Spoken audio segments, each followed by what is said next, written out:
Bine ați venit, dragilor din Zodia Taur, oriunde v-ați afla în această lume mare. Sunt bucuroasă să fim din nou împreună la o nouă lectură, de data aceasta despre iubire, despre conexiuni și despre evoluție.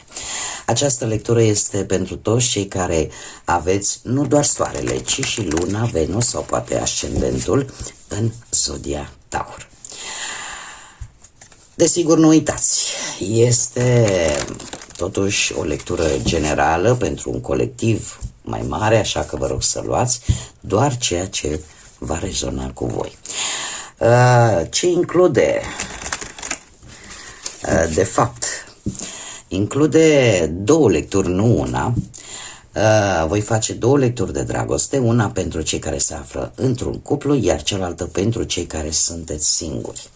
Voi alegeți lectura în care simțiți că vă regăsiți în acest moment, fără să forțați prea mult lucrurile. Sunt lecturi generale atemporale, așa că mesajele pot deveni relevante acum sau mai târziu, în funcție de parcursul fiecăruia și, desigur, de momentul în care voi veți urmări lectura.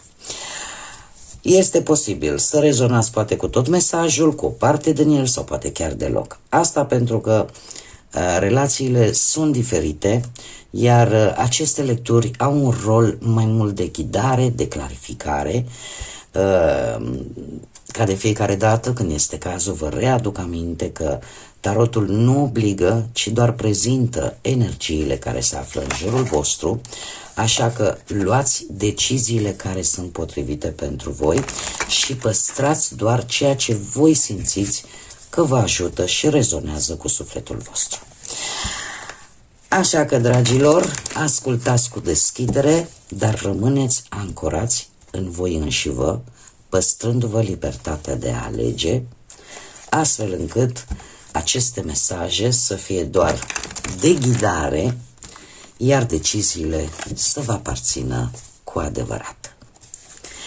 Și începem această primă lectură pentru cei care formați un cuplu, pentru cei care sunteți deja într-o relație. Să vedem. Ia uite ce plin de potențial sunteți, dragii mei.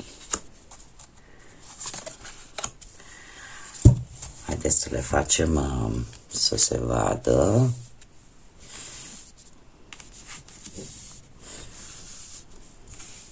Bun. Dragilor, cum sunteți voi? Voi sunteți niște magicieni. Aș spune că sunteți într-o perioadă în care găsiți, sau cel puțin știți exact ce să faceți, cum să le aranjați în așa fel încât lucrurile din relația voastră să funcționeze. Aveți acea capacitate de a, cum să spun eu, de a vedea exact ce trebuie să spuneți, ce trebuie să faceți, cum trebuie să acționați, în așa fel încât cumva lucrurile să meargă acolo unde, cum să spun eu, către o... lucrurile să fie cât mai bune, cât mai pozitive. Sunteți foarte comunicativi. În această perioadă există o comunicare foarte bună și aș zice și o abordare destul de inteligentă. Sunteți foarte logici. Cum este perechea voastră? Perechea voastră este plină de pasiune. Nu știu dacă are legătură cu zodiile de foc, Berbec, Leu, Săgetător, poate prin ascendent posibil, dacă nu doar prin soare, dar sunteți, cum să spun eu, simte nevoia de un compromis, dar un compromis făcut de ambii. Simte nevoia de sinceritate. Cumva, să știți că nu acționează fără să se gândească. Are o energie foarte bună și posibil să aibă chiar și un plan bine pus la punct, în așa fel încât lucrurile cumva să iau o altă întorsătură. Trebuie să vă spun că posibil în acest moment să-i vină ceva foarte rapid și neașteptat, o schimbare de situație. O schimbare de situație care să schimbe lucrurile un pic forțat.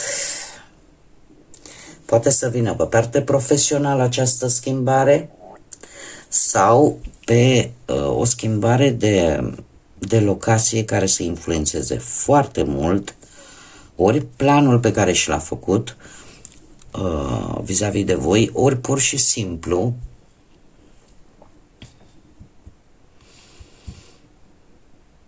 să-i schimbe chiar și părerea. Avem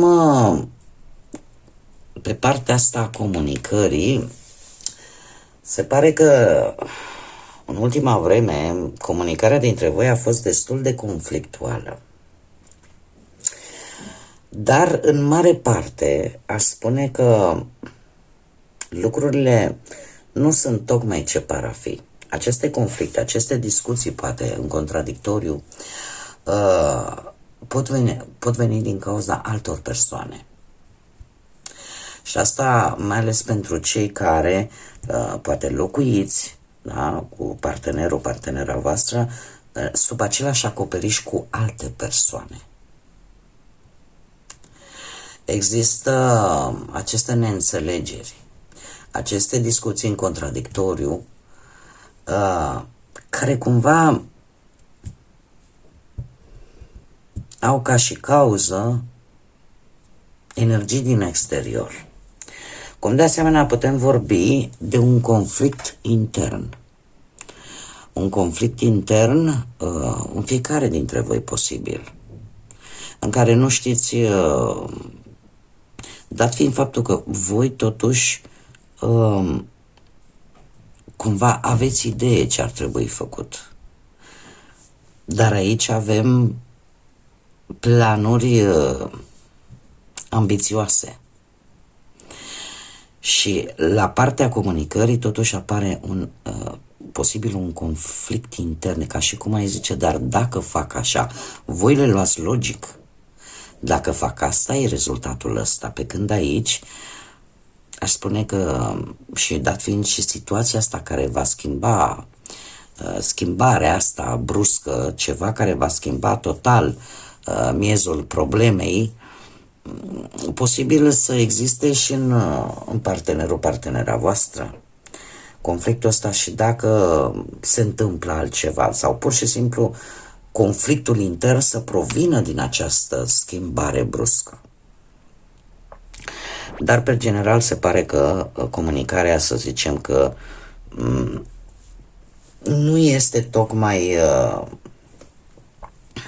tocmai ok. Putem vorbi și de proiecte în comun, care deocamdată nu prea există, pentru că fiecare o ține pe a lui. Fiecare crede că are dreptatea lui. Dar știți cum e, că dreptatea e întotdeauna la mijloc. Ce vă poate uni sau ce vă poate despărți? Și avem justiția. Nu știu dacă Zodia Balanță vă spune ceva, dar justiția îmi vorbește foarte mult de în primul rând de timp, prelungirea acestor stări conflictuale clar nu va aduce ceva bun. Pe de altă parte, sunt șanse ca relația să se stabilizeze, să treacă peste aceste conflicte, peste aceste probleme și totuși să meargă înainte. Dar cum? Cu adevăr, cu onestitate. Cumva cineva trebuie să renunțe la acele idei rigide. Lucrurile trebuie făcute numai așa și numai așa. Unul dintre voi are niște, cum să spun eu, gânduri, un mod de a gândi destul de rigid. fără să se uite, cum să spun eu, ori e albă, ori e neagră. E ca și cum n-ar exista nuanțe de gri. Și atâta timp cât acest lucru nu se schimbă, este destul de complicat ca relația cumva să-și capete o nouă formă mai bună. Deci, este nevoie de flexibilitate, este nevoie de, cum să spun eu, renunțarea la ideea că nu există relație perfectă, chiar dacă unii aparentează că este, și că de multe ori aceste conflicte poate nu sunt neapărat din cauza voastră, ci din cauze externe, iar atâta timp cât se va lucra la acest lucru, atunci relația se poate uni. Dacă nu, și nu se ia în calcul aceste lucruri spuse mai înainte, din păcate se poate ajunge poate chiar la un proces. Acest 9 de spade, pe poziția mai degrabă a sfatului, aș spune. 9 de spade, eu aș spune că sunt anumite griji, sunt anumite îndoieli, ori la voi, ori la perechea voastră, care nu le dă pace și care e ca și cum te-ai gândi sau perechea voastră se gândește, ceva este ascuns, ceva nu pot să văd, dar cumva de asemenea vine din exterior. E ceva extern care cauzează teamă, frică, gânduri negative, stări de nesomn. Și atunci probabil că, sau poate o teamă destul de obsesivă, care, nu știu, teama de a nu fi abandonat, care, așa cum am mai spus, vine ori de la voi, ori de la persoana voastră de interes. Iar lucrul ăsta cumva trebuie să se clarifice, este sfatul cărților. Pentru că atât vouă cât și celelalte persoane poate să vă cauzeze, poate să vă aducă o depresie, poate să vă, cum să spun eu, să vă imobilizeze, să vă facă să vă simțiți blocați. Tocmai de aceea se cere adevăr, se cere onestitate pentru a ieși cumva din această stare, pentru că este cineva care totuși cam are nopți nedormite și își face tot felul de gânduri. Haideți să vedem și ce mesaj am pentru voi, dragilor. Mesaj de iubire pentru dragii mei din Taur. Și avem chiar două. Deschideți, chiar trei. Deschideți ochii. Deschide ochii, mai ales atunci când o persoană îți arată cine este cu adevărat. Poți crede lucrul acesta chiar de prima dată. Mai avem un mesaj, fă un salt de credință. Doar atunci când vei ieși din zona ta de confort, poți descoperi mari recompense. Și avem echilibru. Este nevoie de un echilibru sănătos, atât din punct de vedere fizic, emoțional, cât și spiritual, intim, pentru ca relația să poată fi sostenibilă, să poată să fie susținută. Practic, ultimul mesaj mi se pare foarte important, pentru că ne vorbește de aceeași carte care vă poate uni, dar de asemenea vă poate și despărți. Ia să vedem, asta este un mesaj care poate să vină atât din partea voastră cât și din partea persoanei de interes. Acest oracol prezintă mesaje gândite, dar nerostite și spune așa: mi-am pierdut credința în tine și din păcate nu mai pot vedea un viitor alături de tine. Poate să fie al vostru, haideți să mai scoatem unul totuși, poate să fie al vostru sau poate să fie al persoanei voastre de interes. Și încă un mesaj: este un gol imens în inima mea pe care eu singură nu îl pot umple. Destul de controversată lectura voastră. Eu cam atât am avut pentru voi, dragilor. Începem cu lectura pentru cei singurei. Și am ajuns la lectura pentru cei singuri din Zodia Taur. Să vedem cum sunteți, ce gânduri aveți, ce va duce viitorul apropiat. Să vedem.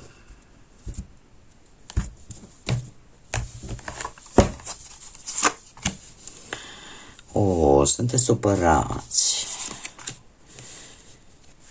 Interesant, interesant.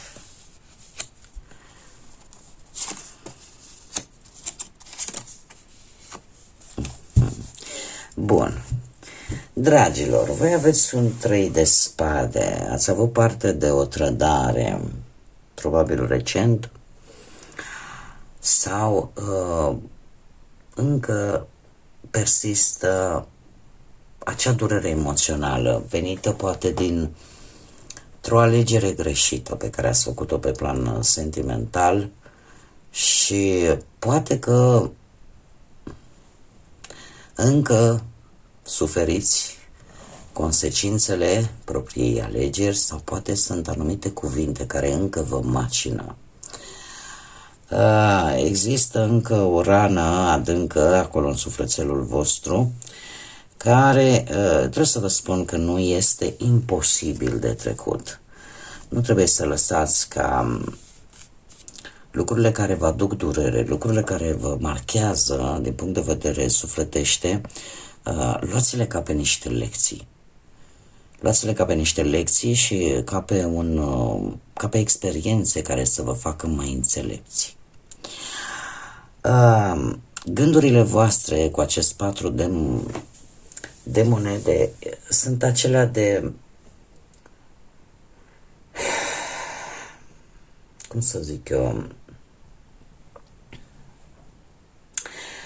aveți un anumit obiectiv în care poate să nu renunțați la ceva sau voi ați devenit oarecum o persoană care își dorește cumva să rămână în zona asta de confort. Tocmai și este un pic de înțeles acest lucru. Cu alte cuvinte, e ca și cum mai spune, prefer să fiu singură, să nu mai sufăr, să mă simt în siguranță, să mă gândesc la mine, doar la mine. Pentru o perioadă lucrul ăsta este până la urmă perfect normal, pentru că aceste dezamăgiri, mai ales pe plan sentimental, ne împing cumva să ne gândim un pic mai mult la noi înșine. Vrem, nu vrem. La ceea ce noi merităm să primim, la ceea ce noi vrem să primim din partea celuilalt. Așa că, de moment, gândurile voastre, planurile voastre sunt acelea de a vă crea acea zonă de confort stabilă a voastră, în așa fel încât să vă simțiți un pic protejați. Eu aș spune un fel de egoism sănătos, pentru că, indiferent cât de ciudat ar părea, este necesar câteodată să avem acel dram de egoism sănătos. Mare atenție! Acum, ideea asta cum vezi sau cum ar trebui să vezi lucrurile ar trebui să le vezi într-un mod cât mai just, cât mai drept. Avem justiția, avem zodia balanță, dacă rezonează cu unii dintre voi. Justiția ce ne spune? Ne spune că este un moment tare bun să vă regândiți, foarte profund, foarte sincer și foarte constructiv, în primul și în primul rând, așteptările voastre vis-a-vis de o viitoare relație care trebuie să vă spun că va veni. Vă place, nu vă place, ea va veni. Justiția de asemenea vine cu îndemnul de poate că unii dintre voi vedeți lucrurile foarte rigid, foarte precum calul, cum se spune în românește, da? Lucrurile trebuie să fie decât așa, sau alb și negru, fără nuanțe de gri. Și lucrul ăsta nu prea este tocmai ok, mai ales în relațiile sentimentale. De ce? Pentru că sunt situații și situații. Așa că dacă nu vedeți lucrurile așa, probabil că este totul ok. Dar, în general, cum ar trebui văzute lucrurile? Mult mai flexibil. Mult mai flexibil și eu aș zice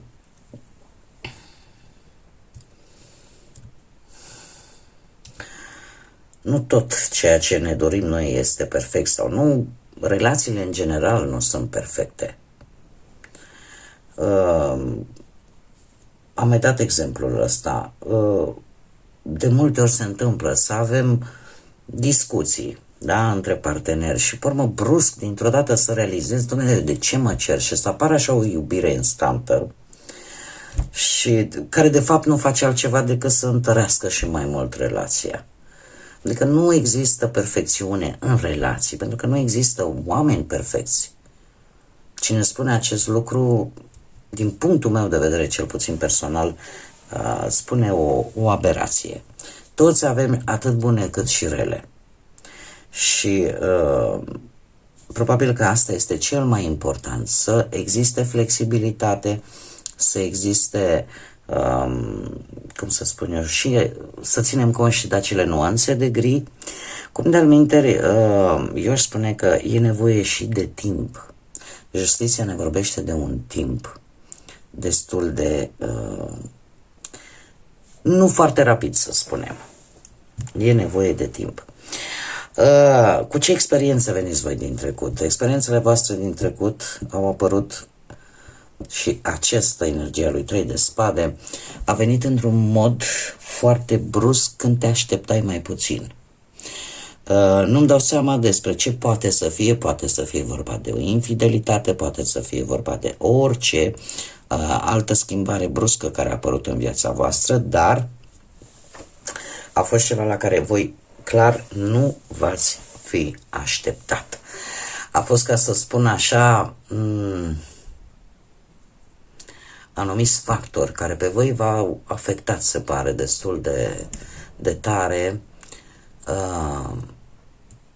dar să știți că nu a venit ca neapărat să vă facă rău. Această schimbare cumva era necesară și a venit atunci, probabil, când trebuia să vină.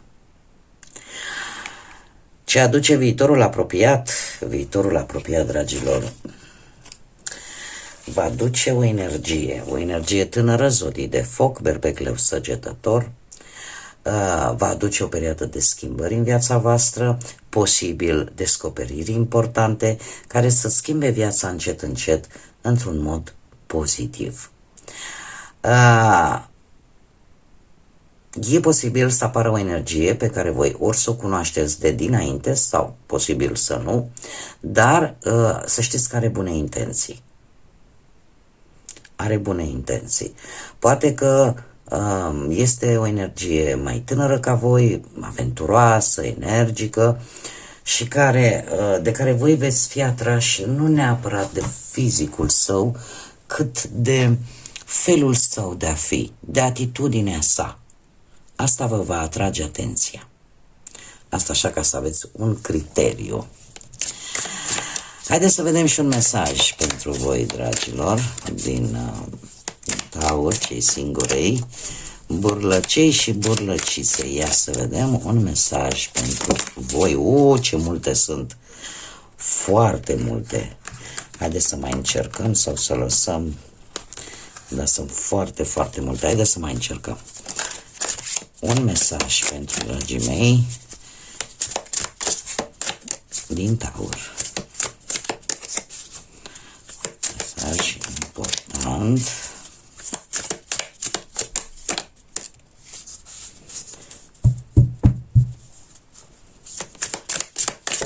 Gata.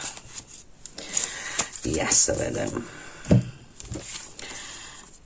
Tot sunt 3, cel puțin nu sunt cât erau acolo 5-6 mesaje. Bun. Manifestarea unicului sau manifestarea unicei. Cât de curând adevărata dragoste va veni în viața ta. Asta am văzut-o pentru că pajul de bâte, lăsând la o parte energia pe care tocmai v-am descris-o, simbolizează și un nou început, un posibil nou început. Ești ghidat pas cu pas către o nouă iubire. Urmează această cărare a ascensiunii și este vorba de posibil chiar la locul de muncă, de o relație romantică chiar la locul de muncă, unde veți descoperi anumite lucruri în comun, iar de aici se va porni la o viitoare conexiune, de la lucruri în comun, hobby-uri în comun, atitudini comune, principii comune. Da? Haideți să vedem și un mesaj gândit, dar nu rostit, al unei persoane de interes sau poate chiar un mesaj de-al vostru, pe care voi l-ați gândit, dar nu l-ați spus nimănui. Ia să vedem. Și aici foarte multe. 4 mesaje. Haideți să le lăsăm așa că probabil că trebuie să iasă. Dacă au ieșit atâtea, haideți să vedem. Mă simt în dezechilibru și că lucrurile n-ar fi deloc ușor. Nu știu ce să fac ca să repar acest lucru. Am știut că am să te pierd și nu am făcut nimic ca să lupt pentru tine. Sau nu am făcut nimic ca să te recâștig. M-am simțit abandonată de către tine, iar asta mi-aduce anumite traume din copilărie. Probabil că unii dintre voi, deci aici mare atenție, ori sunt mesaje gândite, nerostite ale voastre sau ale unei persoane de interes, iar aici se pare că poate unii dintre voi sau persoana cealaltă a avut trauma asta de a fi părăsit încă din copilărie și de a fi abandonat, sentimentul ăsta de abandon. Și ultimul mesaj, am anumite gânduri care de-a lungul vieții mele, care în acest moment cer atenția mea totală. Am lucruri de făcut în viața mea, iar în acest moment cer atenția mea mărită sau atenția mea totală. Bun, dragilor, cam atât am avut pentru voi. Acestea au fost mesajele pentru voi. Eu sper că aceste lecturi v-au adus ghidare, v-au adus claritate și poate, de ce nu, o nouă viziune asupra vieții sentimentale. Eu vă mulțumesc că ați fost alături de mine și până la o nouă lectură, nu uitați. Zburați în alt, suflete frumoase, și lăsați iubirea să vă însoțească cu fiecare pas din viața voastră.